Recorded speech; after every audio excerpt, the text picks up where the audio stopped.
Silav hevam no roj baş, hevider merkez baş, ez dengê xwe kontrol kim ka her tişt temam e. Ez hema dest pê bikim hevan no çend û çê mij bo amadekirin dixwazim pêşkêş bikim.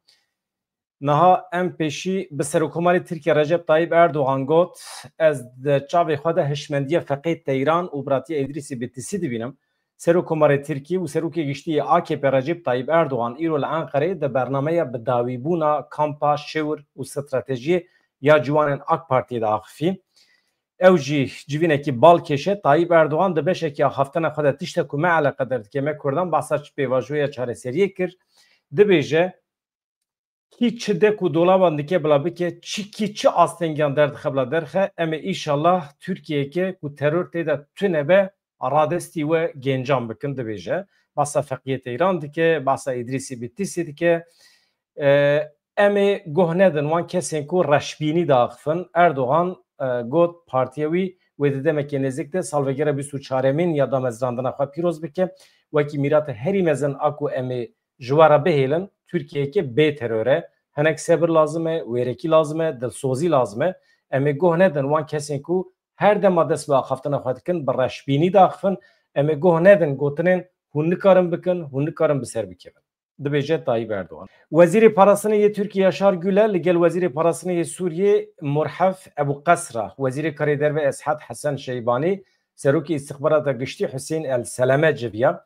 Wezareta Berevaniya Tirkiye îro li ser hesabê xwe ê medya civakî daxuyaniyekê ragihand Yaşar Güler li Enqerê ev her sî kes pêşwazî kirine ka em binêrin çima pêşwazî kirine sedem çi ye yani hêzên Parastinê ên Tirkiye hêzên Parastinê yên Sûriyê bi kîjan armancî li hev dicivin dünya alem dizane temamî hedef kiye çawa ye yani îcab nake mirov pir dirêjî bike di hedefa wan de tenê tiştek heye li gorî daxuyaniyê di civîna ku li avahiya Wezareta Parastinê Tirkiye pêkatiye mijarên Parastinê mijarên ewlehiyê yên dualî û mijarên herêmê hatine guftûgû kirin mijarê ewlehiya dualî binêrin mijarên Parastinê binêrin li hemberkî hûn dixwat parêzin Sûriye û Tirkiye çend çeteyên Tirkiye û çend çeteyên li Tirkiye ên Sûriye û Tirkiye tên cemhev xwat parêzin li hember mirovên herî bi qîmet ên cîhanê pir ecêb e ya dewleta Tirkiye qaşo ji xwe re dibêje layîk qaşo dibêje modern qaşo dewletek qaşo demokratîk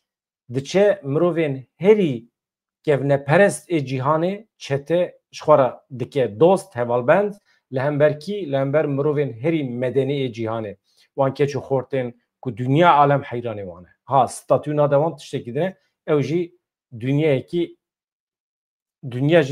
ecêb e rapora Amerîkayê heye dixwazim paşê ji we re pêşkêş bikim hevano ew muhîm e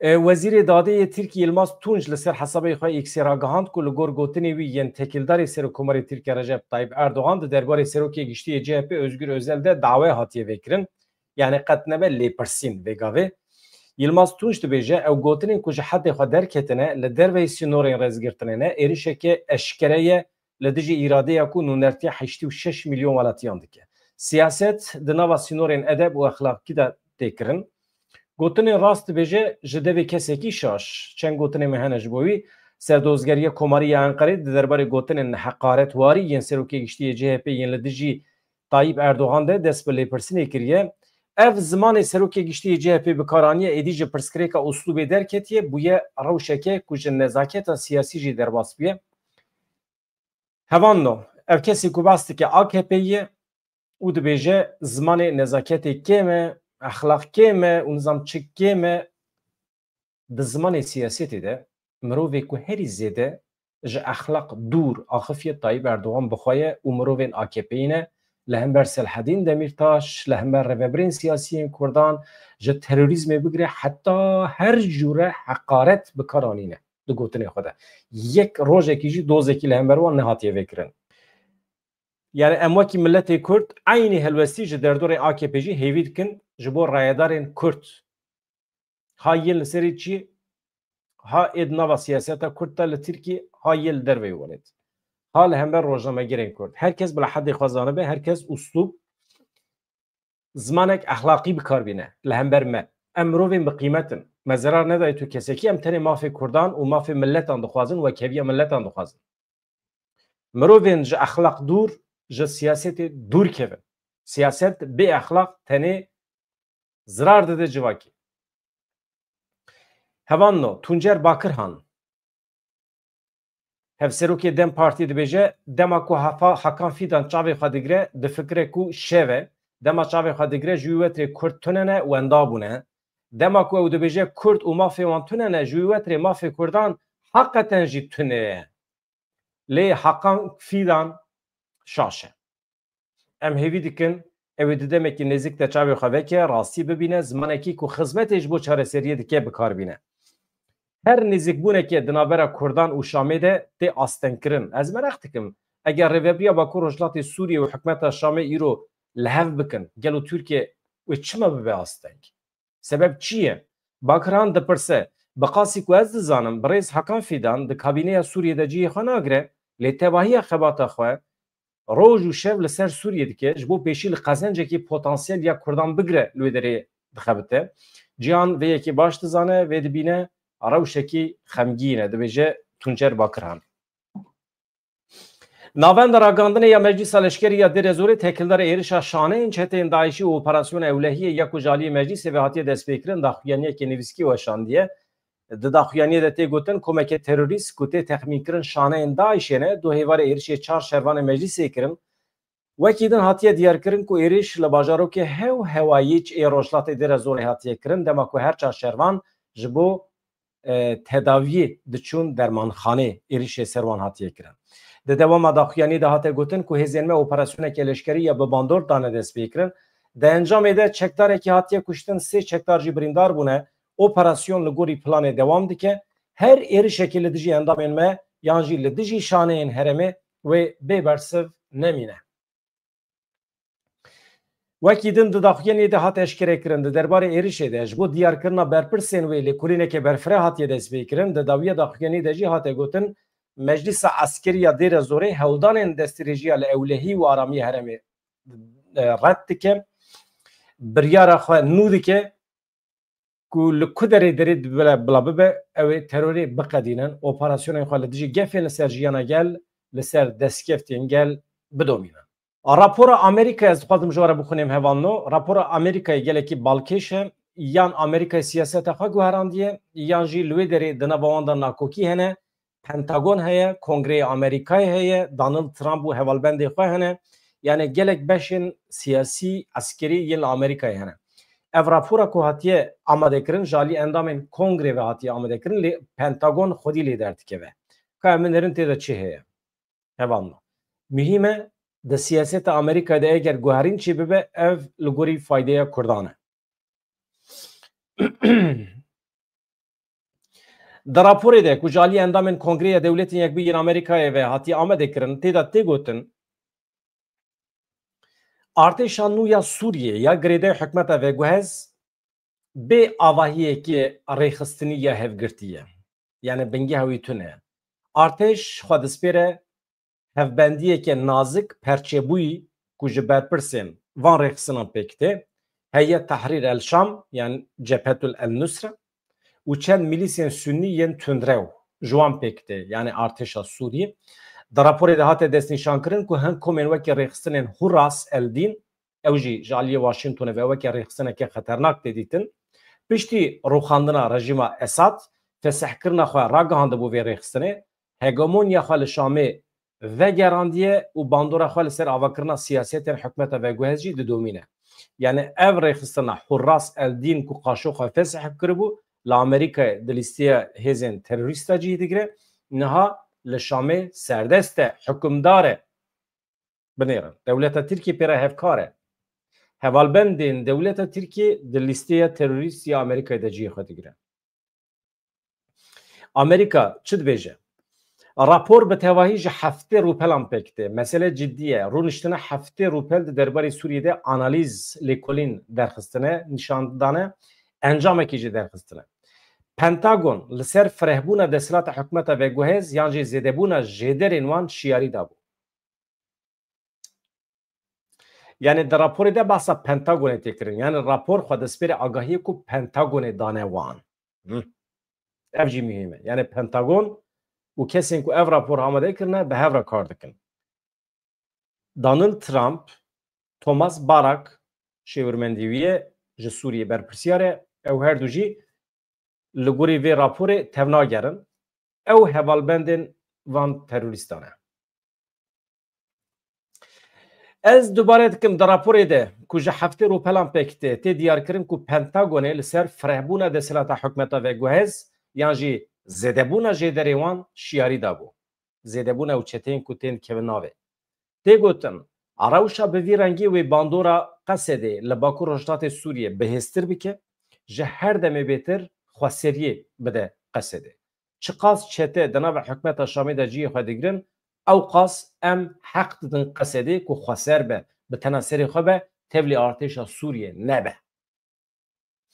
Li gorî aynî raporê guhertina helwesta dewletên Yekbûyî Amerîkayê ya entegrasyona Qesedê ya nava hêzên Şamê ji bo sivikirina barê parastina wê ji gefên Tirkiyeyê. Yani eger me xwestibe ku em Qesedê û artêşa îro ya Sûriyê bînin cemê hevû du meseleya entegrasyonê em pêk bînin, yani tevlî yekbûna wan, ev ji bo tiştekî. Gefên dewleta Tirkiyê li ser Sûriyê li ser rêveberiya xweser kêm bikin, binêrin. Hat femkirin? Hat femkirin? Di vê dünyayê de ji bilî dewleta Tirkiye dijminê Kurdan tune ye, garantî. Bifikirin ku Amerîka jî sirf ji bo tehdîtên dewleta Tirkiye li ser Rojava kêm bike, dixwaze Qesedê tevlî artêşa Sûriyê bike. Yani rewş ew qas felaket e, tehdîta van sözde birayên me. Ya ez fehm nakim van demên dawiyê de hevalê me dest pê kirine gotina Tirkiyeyî pir zêde bikartînin, heqeten merû şaş dimîne. Hevalê me rojnameger jî, mesela gotinên ku behsa Tirkiye dike, welatperweriya Tirkiyeyî, çima derdixin pêş ez fehm nakim. Yani pir gotinê din hene, rayedarên Kurd, Kurdistanî, hêzên gerîla bikartînin. Siyasetmedarekî heftê û heft hezar caran behsa welatperweriya Kurdayetî dike, Kurdistanê dike, ew ê nabînin, yek carekî behsa milletê Tirk bike hema derdixin pêş, mezin dikin, mezin dikin, mezin dikin. Yani merûv hinekî denge çêke baş dibe. Welhasıl, ez vê raporê nedim sekinandinê. Li gorî aynî raporê guhertina helwesta Amerîkayê ya entegrasyona Qesedê ya nava hêzên Şamê ji bo çi bû? Ji bo sivikirina barê parastina wê ji gefên dewleta Tirkiye. Her wiha hatiye gotin ku parastina Qesedê ji bo xizmetkirina berjewendiyên ewlehiya netewî ya Amerîkayê jî giring e. Bindan ev jî mühim e. Ev jî mühim e. Ya ez ji were dibêjim, destpêkê de ji were dibêjim. Amerîka derdê Amerîkayê Kurd, Kurdistan tune ye. Binêrin. Parastina Qesedê çima mühim e ji bo Amerîkayê. Dibêje vê derê rapora dibêje. Parastina Qesedê ji bo me mühim e çünkü ji bo xizmetkirina berjewendiyên ewlehiya netewî ya Amerîkayê. Di raporê de hatiye diyarkirin ku İsraîl dixwaze herema ewle ya li ser sînorê xwe bi Sûriye re fireh bike, dibe ku bixwaze hin beşên başûrê Sûriye kontrol bike, bibe nêzê Şamê jî bibe. Di dewama raporê de behsa cezayên li ser Şamê jî hatiye kirin ku endamên Kongreya Dewletên Yekbûyî Amerîkayê ji kêmkirina cezayan ya li ser Şamê bi fikarin di nava tirsê dane, çima zehmetê ku rêveberiya Amerîkayê hin cezayan rake, yan jî destûrê bide pêkanîna peymanên aborî ku hikûmeta veguhez bi hin dewleta re îmzê kiribû. Li gorî raporê ji aliyê El Monitor ve hatiye weşandin, hin alîgirên Hurras Eldîn hewl didin di nava hikûmeta nû ya Şamê de ciyê xwe çê bikin, bi bandor bin. Di berdewama raporê de dîsa tê diyarkirin, li gorî rayedarên Ajansa Îstixbarata Parastinê ya Amerîkayê komên girêdayî El-Qaîde bi rêjeyekê xweseriyê dibin sîwana Heyet Tahrir el-Şam de dixebitin kar dikin. Yani El-Qaîde di nava Heyet Tahrir el-Şam de dixebitin. Ama Amerika anha jî cezayên li ser Sûriye ranake, dibe yani em di şikê de em rake ralekin, dibe em nikarin destûr bidin hin welatan ku werin peymanên aborî îmze bikin. Pêkanîna van peymanan jî em vê gavê erê bikin nekin, dibe em jî di şikê de ne. Yani vê gavê rewşa Şamê xirab e hevan no. We got erê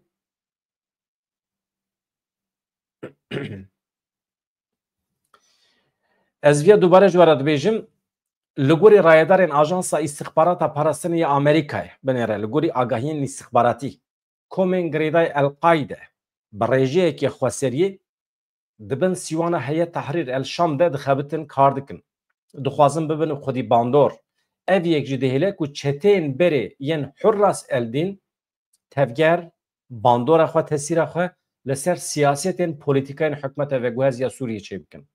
Pir vekiriye İstihbarata Amerîkayê, Pentagon, Kongrê Amerîkayê vê yekê dibêjin. Di raporê de hatiye diyarkirin ku hêzên operasyonên taybet yên Amerîkayê ji sala 2016 ve ji dema avabûna Hurras Eldîn vir ve bi dehan çetên Hurras Eldîn li Bakurê Rojavayê Sûriyê bi dronan kuştine. Dîsa tê gotin di raporê de Amerîka tekildarê derdora Nêzê Ahmed El-Şara jî hîna bi tirs û fikar e. İnsanên derdora Ahmed El-Şara kîne? Mesela numune didin. Pir balkêş ev rapora di Gulana Borî de hikûmeta veguheziya Sûriyê çeteyê bi navê Ahmed İhsan Feyyad El-Hayîs wekî fermandarê firqeya heştî û şeşan tayîn kir. Amerîkayê di sala 2021 de ceza li ser çete El-Hayîs birî sûçên şer kiriye. Li hember Kurdan jî sûçên pir ciddî kiriye. Ana vê derê nikarim ji ara birêz bikim ama têbîra min ev navekî jî sûç e li ser wî di şehîdkirina hin hevalê me de jî di revebirên Rojava de jî cihê girtiye. Wezareta Karê Derve ya Amerîkayê tayînkirina wî weke şaşîtiyeke mezin binav kiribû. Mesela hevan da rapora Amerîkayê bi vî şeklî hevalên ku bixwazin dubare dikarin godar bikin. Ez ji we re dubare nekim. Di rojên pêşme de ev rapora Amerîkayê wê dengekî mezin vede wê bandor li Thomas Barak jî bike. Em dî dizanin baş ji axaftina Tayyip Erdoğan, ji axaftina Hakan Fidan, ji encama vê raporê em derdixin ku her tiştê ku li Sûriyê dibe di encama gefên dewleta Tirkiye de ne. Dewleta Tirkiye dibêje eger qesede daxilê artêşê nebe em ê tune bikin. Vêya jî weke siyasetekê dibînin. Lê di van şertan da bi qasî ku rapor nîşanê me dide bi çeteyan re entegrasyon ne mümkün e. Mirovên herî modern û jen mirovên li gorî medeniyeta îroyîn tevdigerin çawa dikarin mirovên herî kevneperest re bibin yek. Dervey mantıqe ya. Yani Hakan Fidan bi mêjiyê xwe ê pûç dikare bo wan re bibe hevkar ji ber berjewendiyê xwe. Çünkü di serê Hakan Fidan de laîsîzm tune ye, demokrasî tune ye, pêşketin, medeniyet tune ye. Ji bo wî heye tune ye Tayyip Erdoğan kengê dimire ez kengê dikem şûna wî. Xlas. Aniha di serê Hakan Fidan de sirf ev mijar heye. Xuşkûbiratiya Kurd û Tirkan hema wî nine. Ez çawa bikem şûna Tayyip. Aniha ji xwe re bingehekî hazir dike. Di siyaseta navnetewî de ji xwe re derdorekî amade dike. Bütçeyekî em zanin ji Tirkiye diziye ji xwe re veqetandiye bi vê bütçeyê ji xwe re derdoran çê dike. Hevala hogiran çê dike û tribûnan jî dilîze di civaka Tirkiyeyê bi ser Kurdan re. Kurd jî maşallah rê didin wî bi gotinê xwe. Sibê du spê Hakan Fidan dikare bikeve şûna Tayyip Erdoğan. Çünkü mantıqa îro ya Tirkiye dest dide. Hevanno, şeva borî kelekeke koçberan li Derya Egeyê têk çû çalakvanekî koçberan diyar kir ku polîsê Yunanistanê hemû koçber rizgar kirine rewş niha baş e. Kelek yani keştî serê sibê ji Tirkiye ber bi İtalya ve birê ketibû du hêvarê li Derya Egeyê di nava sînorê Yunanistanê de ji ber him pirsgirêkan têk çûbû. Heta derengê şevê kes neçû hawara wan, jiyana wan di xeteriyê de bû. Lê paşê polîsê Yunanistanê û hemî rizgar kirin di kelekê de di navbera nod û çar kesan de însan hebûn hemû jî Kurdên ji Başûrê Kurdistanê Rojdatê Kurdistanê bû. Ez fehm nakim Kurdê me Başûrê Kurdistanê çima terîkînin? Gelo hewa pir germ e ji ber wê ye. Heqet e. Rojdatê Kurdistanê me fehm dike ama Kurdên Başûrê Kurdistanê çima Kurdistanê terîkînin ez fehm nakim. Hemû koçber sağ selametin lê nediyare ka polîsê Yunanistanê wê wan dersînorê Tirkiye bike yanna. Li gorî rêxistina koçiya navnetewî îsal heta 12 tebeqê 85,000 koçber giyiştin Avrupa'ya 80,000 جوان برaya deryayê çûne. Hevano mesele ev e. Ez carekî din ji wan rîca dikim hevano bibin abone, bibin endam vê kanalê behra pêş bixin, mala we ya ve her hevin. Ji bo îro ew qase ber bi êvarê ez ê bernameyekê çêkim, ez bar dikim ronî ruha mîvanê min e. Ama saet di 6 da mîvanê min e, saet di 21 de ez wî baş nizanim. Ez ê pêra biaxivim. Zekî Özmen jî nivîskarê me ê diyarname ew ê mîvanê me be. Ez ê pêra bikim tekîlî. Ama îro sibê nizanim. Mala we ava her hevin. Bi hêviya rojên xweş azad.